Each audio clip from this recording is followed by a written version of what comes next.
नमस्कार, भारत की तस्वीर में आपका स्वागत है। मैं इस समय वाराणसी के CMO doctor Sandeep Chaudhary sir के साथ बैठा हूं और आज हम इनसे वाराणसी मंडल में जो स्वास्थ्य की सुविधाएं हैं, क्या-क्या हो रहा है उसको लेकर सवाल करेंगे।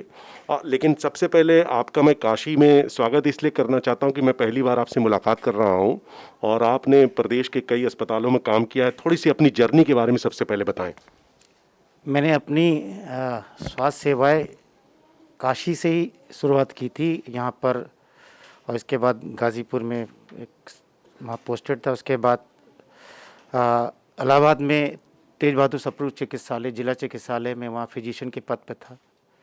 फिर राम मनोरैया हॉस्पिटल लखनऊ में फिजिशियन, सीनियर कंसल्टेंट फिजिशियन, और राम मनोरैया इंस्टीट्यूट जब कन्वर्ट उसमें हुआ।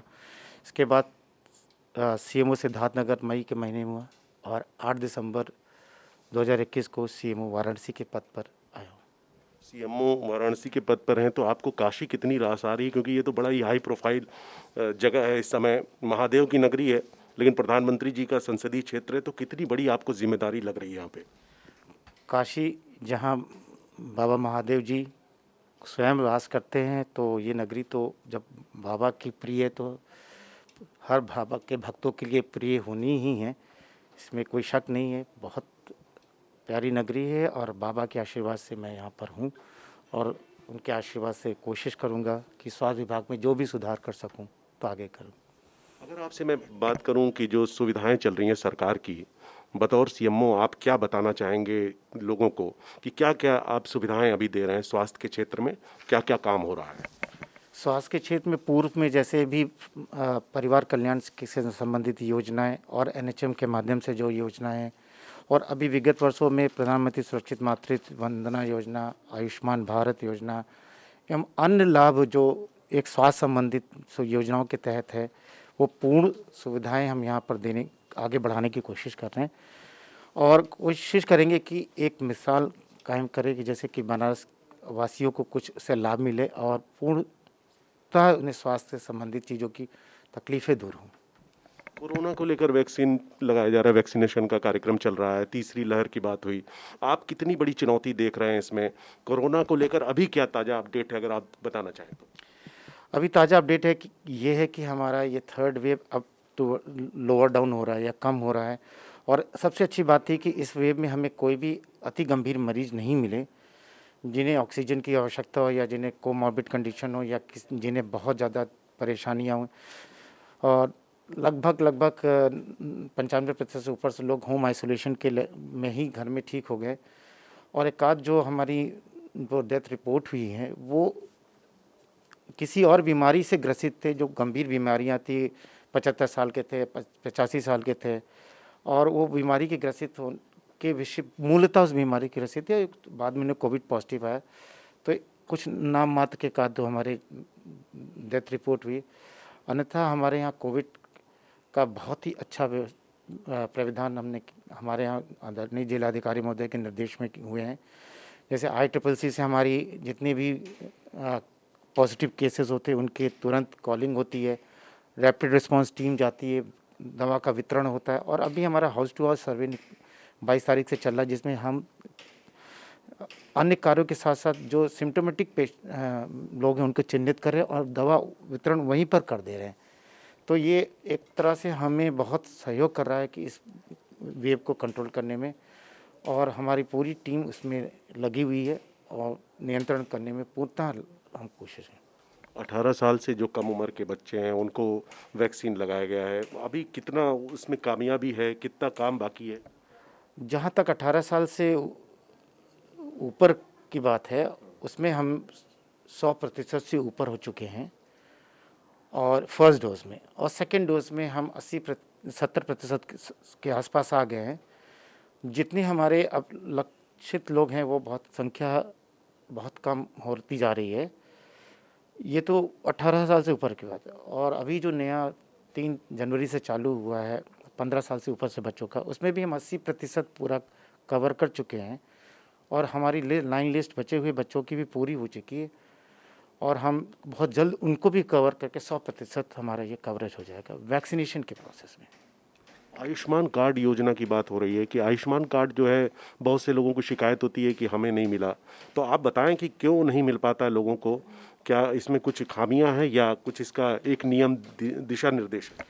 आयुष्मान कार्ड के बारे में हम आपके दर्शकों को यही बताना चाहेंगे कि जो 2011 की सेंसस के आधार पे हमें लिस्ट मिली थी यहाँ पर 1,14,000 लोगों की, उन्हें 100% हमने कवर कर लिया है। उन परिवारों को पहुँच के उन्हें उनके कार्ड हमने निर्गत करा लिए। अभी बीच में अंत्योदय कार्ड होल्डर को भी चिन्हित करके उनको परिवर्तित करना था, वो भी हमारा लक्ष्य के करीब पहुँच रहे हैं। और कुछ लोगों के अगर किस तरह से भ्रांतियाँ हैं, तो अगर उनके लिस्ट में नाम नहीं है सेंसेक्स में, तो वो जब सेंसेक्स दोबारा रिवाइज़ होगी तो उसके आधार पे हम उन्हें बना दें। लेकिन जो श्रमिक हैं, जो रजिस्टर्ड श्रमिक है, उनको भी हम इसमें इंक्लूड करने का प्राविधान आ गया है, उनको हम रजिस्टर कर रहे हैं। तो मेरा अनुरोध है, अगर जो रजिस्टर्ड श्रमिक है तो श्रम मंत्रालय से अपना रजिस्ट्रेशन करा के ये कार्ड बनाने की प्रक्रिया में शामिल हो जाएं, उन्हें पूरा सहयोग मिलेगा। क्योंकि वही वर्ग जो शायद सेंसेक्स में अगर नहीं है तो इससे आ सकता है और इसका लाभ ले सकता है। हम वापस कोरोना पे आते हैं। मुझे एक सवाल याद आ रहा है कि बहुत से लोगों को वैक्सीन लगती है लेकिन उसका उनको मैसेज नहीं आता। बहुत सामान्य सी समस्या है। लोग पहुंचते हैं ब्लॉक पे या जहाँ जहाँ उन्होंने लगाया कि मुझे मैसेज नहीं आया, या बहुत से लोगों को लगने के बाद नहीं आया और कई लोग को नहीं लगने के बाद आ जाता है। ये क्या चक्कर है? थोड़ा सा इसमें जो बेसिक समस्या है वो हमारे नेटवर्क की भी होती, कभी प्रॉब्लम जहाँ से हम काम करते हैं वहाँ पर नेटवर्क नहीं होता, तो हम उसे पूरा नोट कर लेते हैं। फिर उसे चढ़ाने में 1-2 दिन कभी लग जाता है, इससे ज़्यादा नहीं लगता है।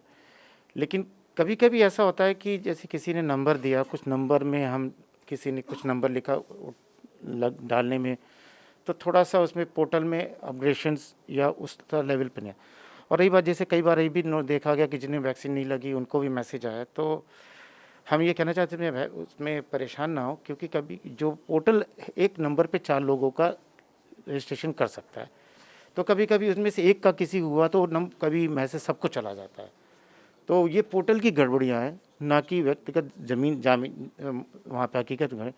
अगर किसी को इस तरह मैसेज आ रहा है या मैसेज हो जा रहा है तो हम हमारे निकटतम प्राथमिक स्वास्थ्य केंद्र, हमारे केंद्र पर संपर्क करें, उसे हम ठीक करके तुरंत उन्हें लगा देंगे। ये थोड़ा सा पोर्टल की गड़बड़ियों के कारण हो जा रहा है, जिसको बहुत लेवल पे ठीक किया जा चुका है, और अगर किस तरह किसी की हो तो उसको हम ठीक करने के लिए तैयार हैं। आप कह रहे हैं कि जो भी समस्याएं उसका समाधान हो सकता है, थोड़ी जागरूकता की आवश्यकता भी है। आपको आखिरी सवाल मैं ये कहना चाह रहा हूँ कि आप बनारस में कुछ ही महीने हुए हैं, आपको यहाँ की जो स्वास्थ्य व्यवस्था है, कितना लग रहा है कि आमूलचूल परिवर्तन की आवश्यकता है या क्या कुछ और नया करने की ज़रूरत है? क्योंकि पुराने जो सीएमओ साहब थे, सिंह साहब, मुझे याद है कि बहुत समय तक थे, तो बनारस के जन जन से जुड़ चुके थे। तो आपको कितनी सहजता लग रही है इन सब चीज़ों में? देखिए, हर एक कार्य चुनौती होती है, और हर कार्य को चुनौतीपूर्ण लिया जाए तो आपको कुछ करने का मौका मिलता है।